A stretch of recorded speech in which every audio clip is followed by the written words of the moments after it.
learn how to relax the body, loosen up the body a bit.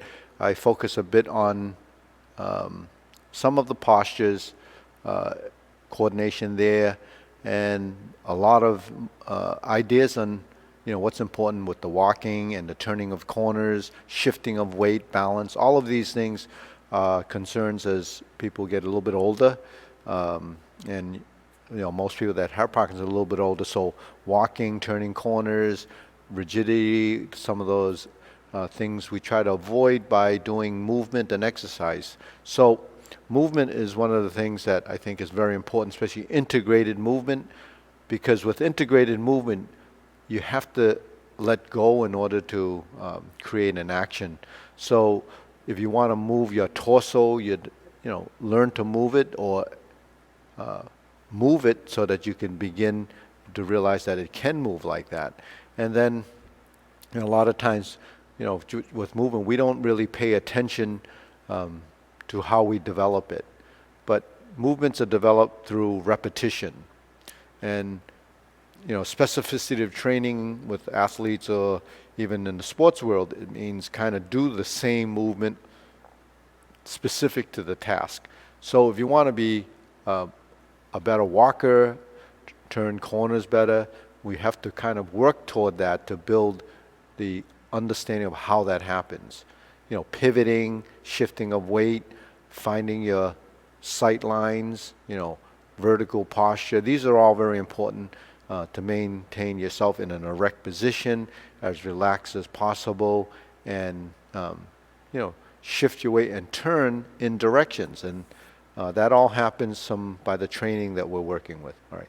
So we start off with our feet shoulder width apart, hands up like this, and we turn. 1, 2, 3. It doesn't have to be very forceful. Gently turn. Movement creates circulation, and if we gently turn, you start to activate the different muscle groups that are involved in turning.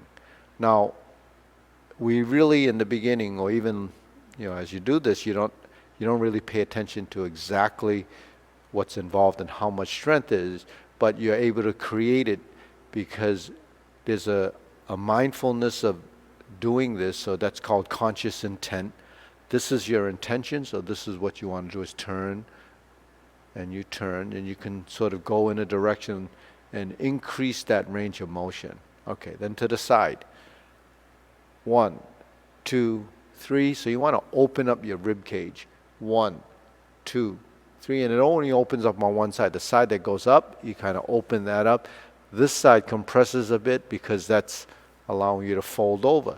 So we want to work that area in here to let the connective tissue kind of shift and move, but it's still involving your musculature.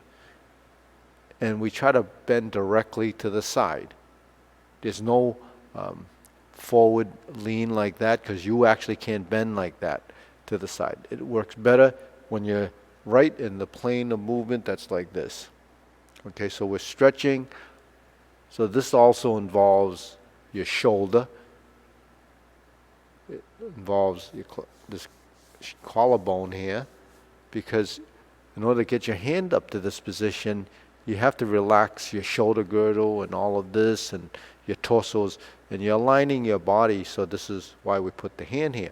So if the elbow goes down in that direction, then you're going to be tilting in the right direction. Okay, now let's lift up like this, go down, relax, let go. So letting go is to release the tension, and you go to one side, then the other. Usually I go to my right and left. It doesn't really matter that much, but the thing is, I'm doing mirror image, so if I go to my left, you would go to your right. But if that's confusing to you, just turn to one direction and then go to the other direction, then get back to center, and you lift up and exhale. So you want to stretch out the back of the legs, and you go down, keep the back as straight as possible, and go down as deep as you can. You're not going to bounce. You just kind of let go and relax. Because if you bounce, it becomes too forceful, and if the body misreacts to that, that's when you can kind of hurt yourself. But when I stretch, I'm actually working the back of the legs, the hamstrings in the back here, and that's actually going to help you take out some of the stiffness in the lower back. So if you have a lot of stiffness in the lower back, this would be a good thing to do. You just have to do about, 3 or 4 of these, and then back to center. And you inhale and exhale. And then the other thing we do is this circular movement. Okay, we're creating and gyrating in a circle, keeping a vertical line. We shouldn't be tilting or leaning. And then we reverse that.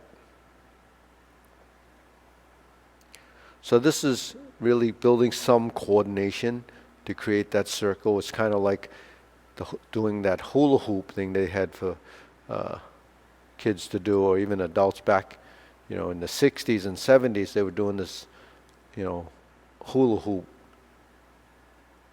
exercise. So really you're just turning like this and turning like this. So it does shift your hip to the side. So all of the muscles that are involved with this to create the circle become controlled, and you want to make an even circle, and you do it slowly. It doesn't have to be rushed. Now, the next thing we're going to do is hold the kneecaps after we cross the arms, and we're going to go in a direction. So this is facing this way, so go that way. So this is the outside hand. 2, 3, 4, 5, 6, 7, 8. Now we're going to switch to the outside, go in this direction.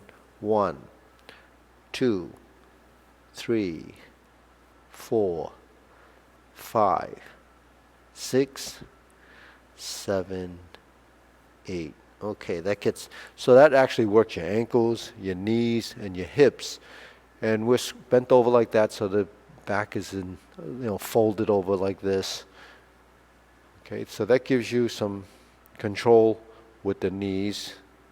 So we work the knees and the hips and the ankles.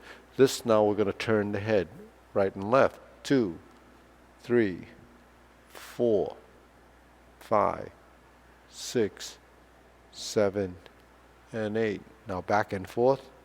1, 2, 3, 4, 5, 6, 7, 8, and center. Tilt to the side.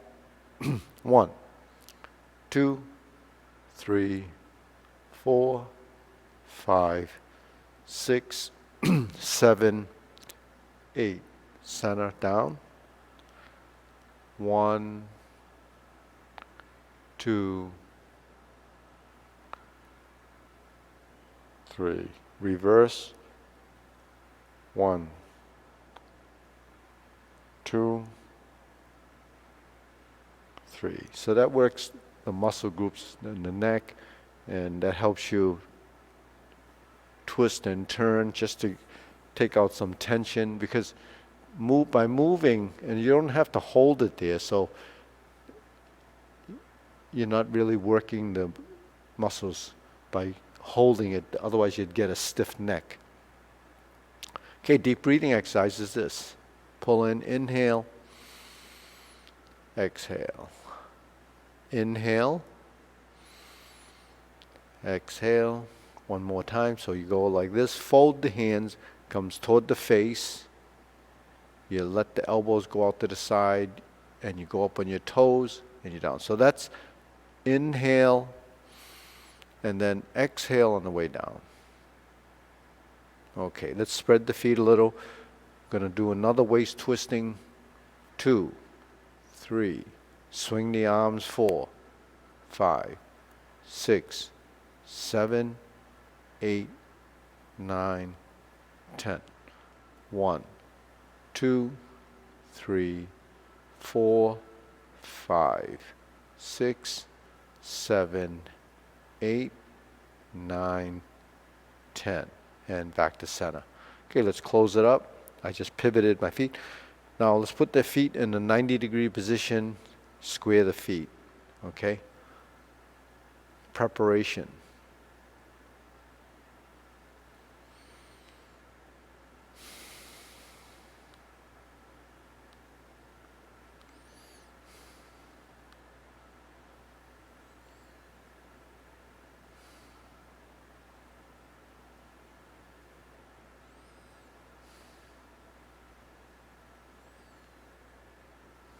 Okay, next we're going to bring the hands to the center. That's your triangle position. And we can slide the left hand down by the elbow. And then we're going to turn like this. And then press forward like this. And then sit back.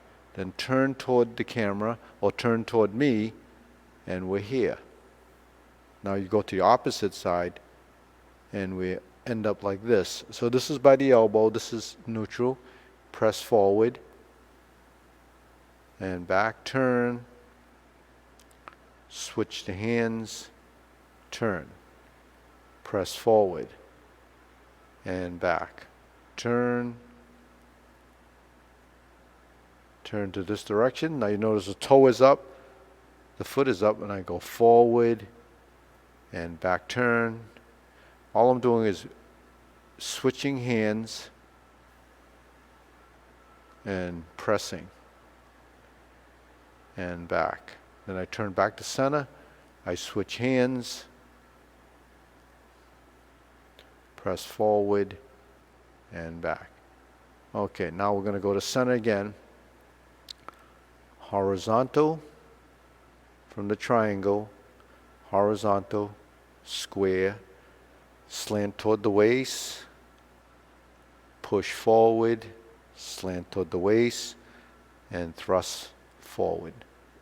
Toward the center, which is your triangle, we'll try that again. Extend and bend. Open, straighten, down, push, down, and up. And then we're here. If I spread my hands, okay, I can go 1, right?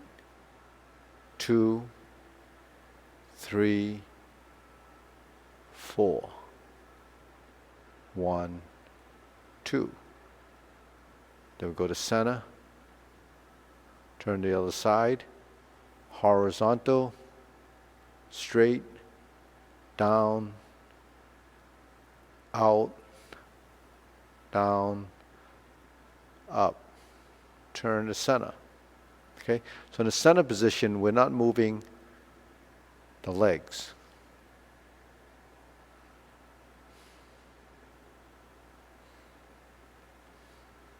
To the corners, bring it together, turn. Okay? 1, 2, 3, 4, 5. Turn. 1, 2, 3, 4, 5. 1, 2, 3, 4. 1, 1, 2, 3, 4, 5. 1, 2, 3, 4. 1, 2, 3, 4. 1, 2, 3, 4, 5. 1, 2, 3, 4. 1. Turn. 2. Okay. 3, 4, 5. So these are the hand movements. 1, 2, 3. Back, forward, back, forward, open, turn to front, and then 45-degree corners, center line triangle, horizontal hoop, square position, slant back, forward, slant back, and thrust. And open again. Now if I turn to this direction, I'm here. 1, 2, 3, 4, 1, 2, 3, 4, 1, 2, 3, 4, 1, 2, 3, 4, 1, 2, 3, 4, 1, 2, 3, 4, 1, 2, 3, and 4. Okay, so that's really the essential fundamentals to grasp the sparrow's tail. So what we did was a preparation, which is this. And then when we went through the process of defining the triangle, the circle, the square, the push, and the thrust, and the corners. So just defining that space, the frontal position, the two corners, in conjunction with the hands, the series of hand movements, triangles, circles, and squares, and then the pivoting of the feet, the shifting of the weight, back and forth, back, square, turn, forward and back, 1, 2. So that's your leg work. Your hand work is the hand movements that come from that we did as a format directly to the camera.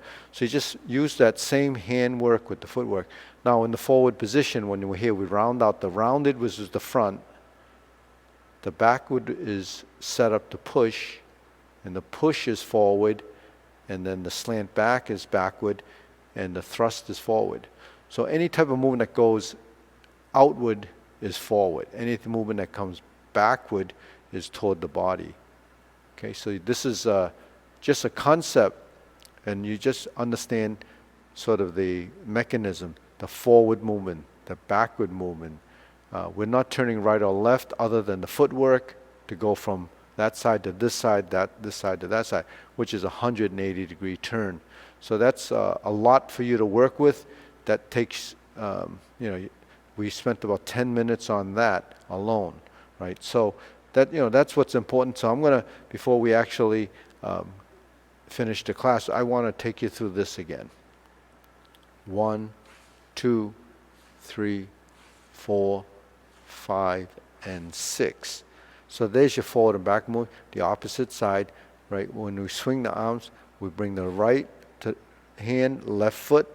1, 2, 3, 4, 5, and 6.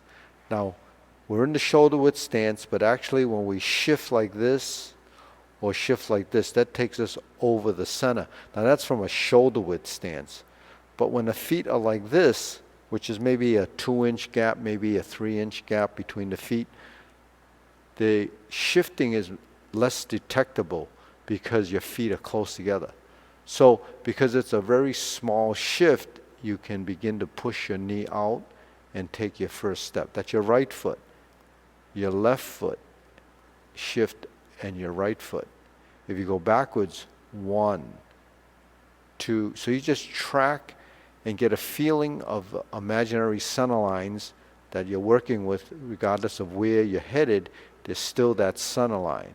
And you go backwards and you're shifting and shifting.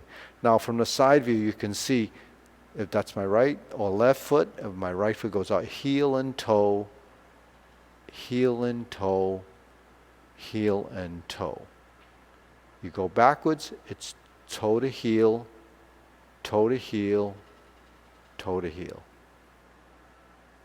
You go forward, so you're really rolling off the feet, the balls of your feet, and then to the heel, and that's your stance. Now I'm going to step forward, roll, roll, and roll, and back, and back, and back. Now when I take my step forward, heel, this side goes forward, step, forward, roll, one. Now every time I roll, I bring my weight over that foot. So you're always supporting your weight 100% during the pass-through. So I'm here, I'm passing through, toe and heel, heel to toe, heel to toe. But you see how the hand coordinates with that leg movement. One. So that brings my body weight over here. Two,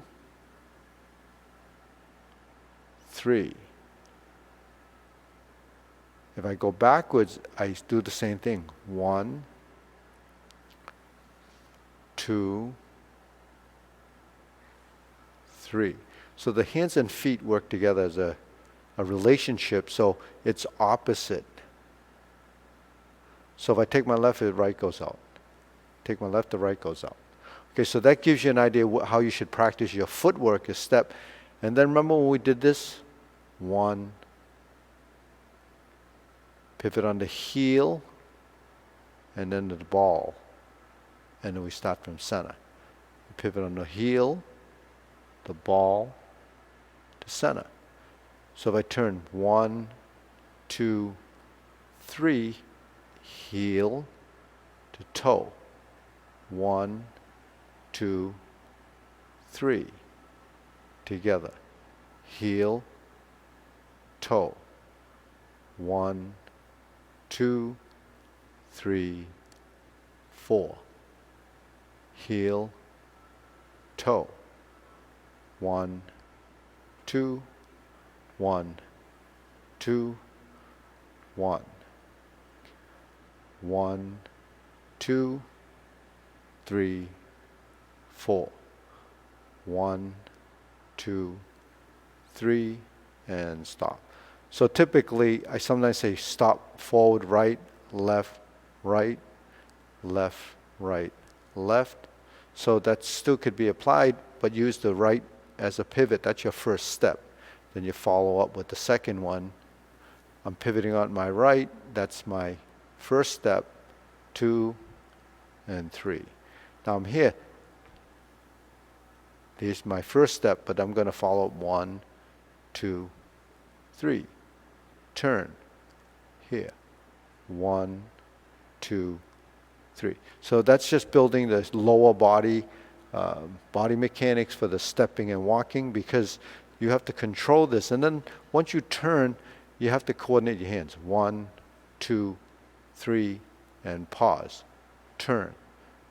Right? And then we take a step. 1, 2, 3, pause. Turn. Now you want to start from here.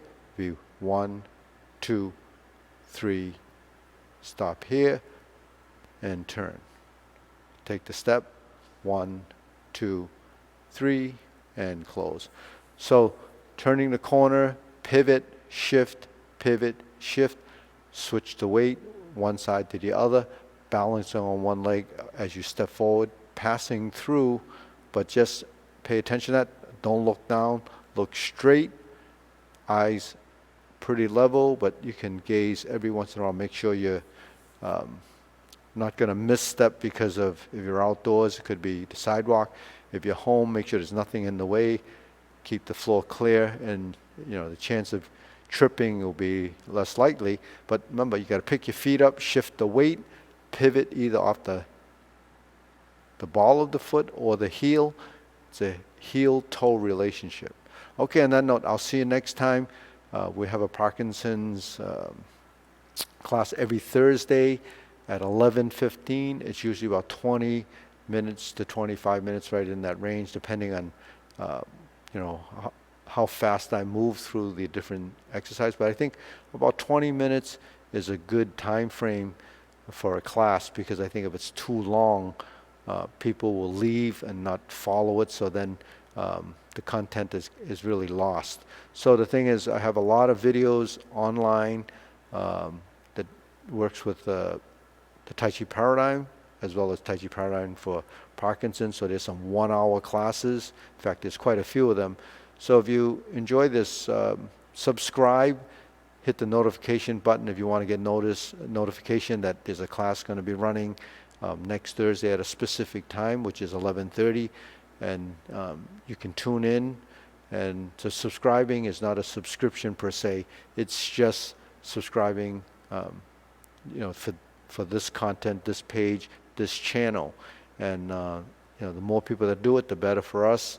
If you can, recommend some friends, share this with anyone that you know with Parkinson's, and hope you get a lot out of this. See you next time.